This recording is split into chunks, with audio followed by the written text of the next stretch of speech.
Didn't really know I had a no-hitter going until the last inning. And when I realized that what I did, it kind of sank in, you know. Kind of got emotional because what I went through with my dad and what I went through there.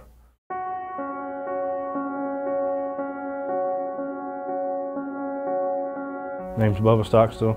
I'm from Carrier, Mississippi. I played at Pearl River Central High School. I'm a pitcher, left-handed. Started out playing baseball when I was 5 maybe. You know, I played other sports, but baseball just grew on me. It was something I was always good at. Bubba he's awesome. You really can't get him mad, and if you do, you're really trying. And you know, as a teammate, he's selfless. You know, he's thinking about everybody else before himself, and you know, it's really fun to have him around.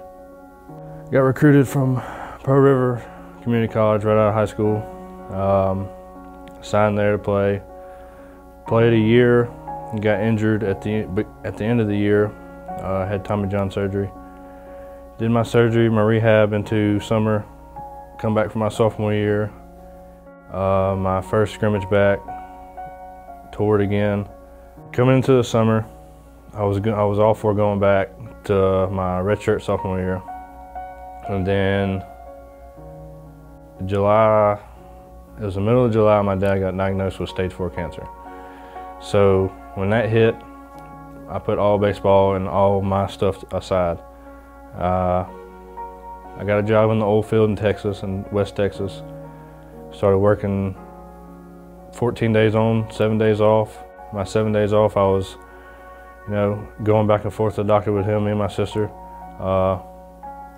Just, you know, always making sure that I could do whatever it took to take care of him. You know, it was hard. You know, me and him didn't have a great past growing up, and I had my aunt, his sister, took care of me from I was 4 years old. So I'm grateful for her to take care of me. You know. So I wouldn't fall into the wrong things. You know, she put a good path for me.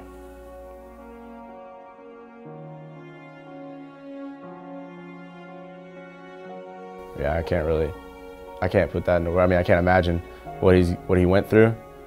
Just the fact that he can come out with a smile on his face every day is impressive to me.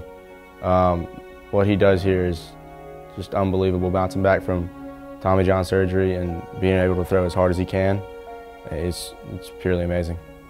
Like 3 or 4 months after my dad passed, you know, I played softball here and there, you know, just playing with my friends again, and they'd always ask me, you know, would you consider playing again? And sometimes I would doubt it, you know, because of my elbow. I was scared I would hurt my elbow again.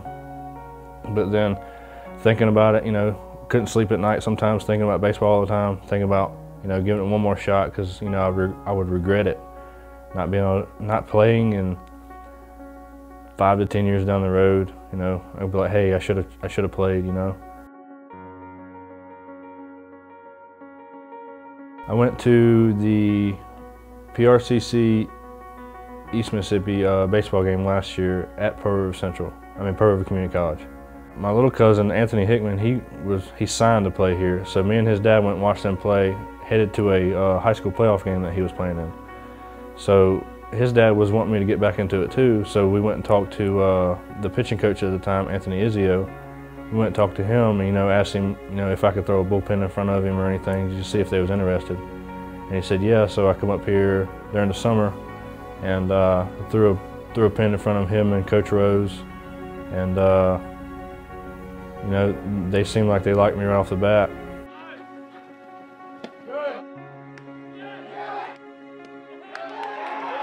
The first time I met Bubba Stockstill, I think he was the first or second guy that I actually met on campus. I called the guys in the summer, met him from day one. And he was a guy that obviously catches your attention. He's a big guy, very friendly, which was different. Most of the pitchers, the first time I met them, were very uncomfortable for some reason with me, even though I'm a younger guy.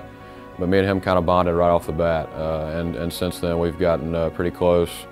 So yeah, definitely a great guy to be around, and a great guy for me to coach my first year as a coach. When I first stepped back on the mound, you know, I was really excited because it's been 2.5 years since I've done that. You know, having the crowd behind you and stuff. I mean, I kind of had a fear that it would pop again, but since I did my rehab and took the time off to let it heal all the way, I was confident that it would hold up, and so far it has.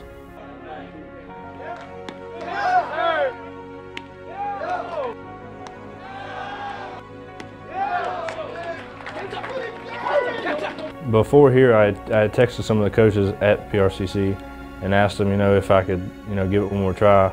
And they seemed interested, but then they just kind of like distanced themselves. So it was kind of like a motivation, you know, hey, you know, prove them wrong.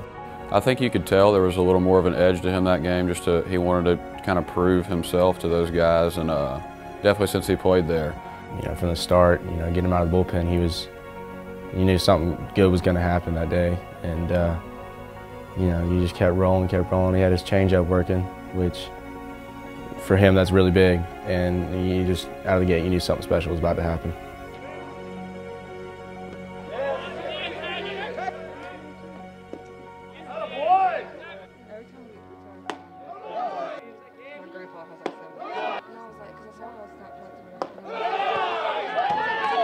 I mean, sometimes I would look up at the scoreboard when we hit, and I would just like look down, you know, try not to pay attention to what's going on. And then the bottom of the sixth, when they got the walk-off hit for me to complete the no-hitter, you know, I was kind of in disbelief. You know, it still hasn't hit me really.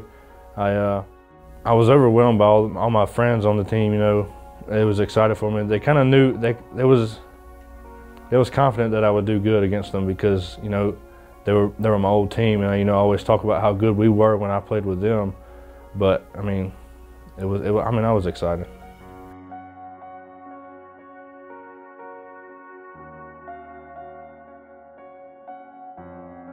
The stare down came from our pitching coach. He told us to, I mean, it's not supposed to be that long of a stare down, but he told us to, you know, just let them know that, hey, we're controlling the game, you know. He told us to just give them a brief stare down, but you know, I have to take it a little extra sometimes. Sometimes I don't realize I'm doing it just because I'm so in the zone, but sometimes I do it on purpose just to hype up some of the people in our dugout, you know, get them excited. He's a guy that I'll always remember. I mean, there's not many people that have been through what he's been through and have come back and had the success he's had straight out the gate. I mean, it's the guy that obviously you're rooting for everybody, but I feel like you're rooting for him just a little bit extra just because of what he's been through. I mean, I can't imagine losing my dad. I mean, it's chokes me up a little bit to think about it right here just talking to you. But yeah, it's a really cool story, and I couldn't be happier for him. He's a very well-deserving guy. Deserves everything he's got because he's been through more than a lot of people have been through in the sport, to say the least. I'd like to thank EMCC for, you know, giving me the second chance. You know, I didn't think I would get the second chance, and fortunate enough, I've been able to, you know, walk a straight line my entire life, keep a straight head. So I'm just blessed.